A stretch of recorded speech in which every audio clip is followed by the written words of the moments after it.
Hi, we're here with Reese Gauchi today, the Vice President of Sales at C-Level, and he's going to share with us the managed service practice that C-Level offers. Hi Reese, how are you? I'm well, Therese. Thank you for having me. Reese, you mentioned staff aug services.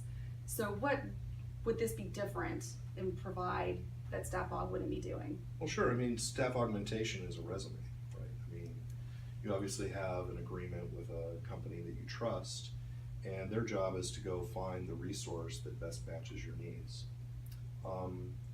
There's an idea in that model, though, that even if on the resume and during the interview process the candidate looks to be a great hire, that there's always going to be a question mark on overall project delivery.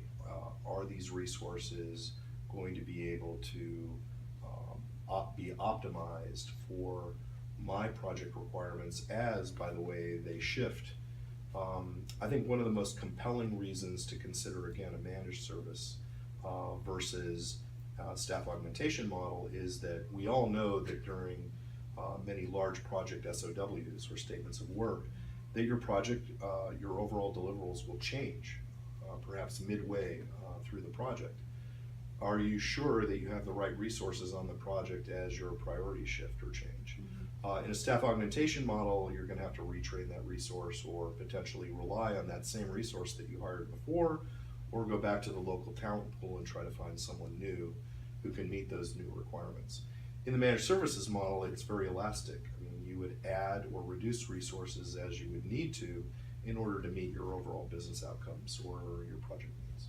And I can see that leading to probably the next issue, which would be as a staff aug, people come and go, but with C-Level in there, you have the domain knowledge that's staying consistent throughout the whole project. Yeah, I think that's another key benefit to a managed services model is that it's billed out on a monthly rate, and that monthly rate can last as long as you'd like it to. So the idea being that even in a staff augmentation model, resources may leave.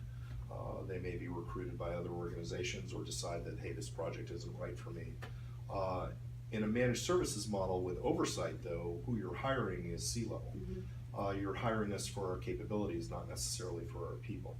So the idea of domain knowledge that is acquired during the retention of that project is ongoing through the entire life of the project, no matter who the individuals are inside the project. And I think that it's really a very key point to remember for organizations as they consider managed services to procure professional services versus the customary way that they do it today, that what we're trying to do is take all of the risk out of the equation and make sure that, as I mentioned earlier on that center of excellence competency capability, is that what you're retaining expertise for the entire term of the project, where we are in many ways providing you a higher level of predictability of a positive project outcome versus any other model that might be available to you today.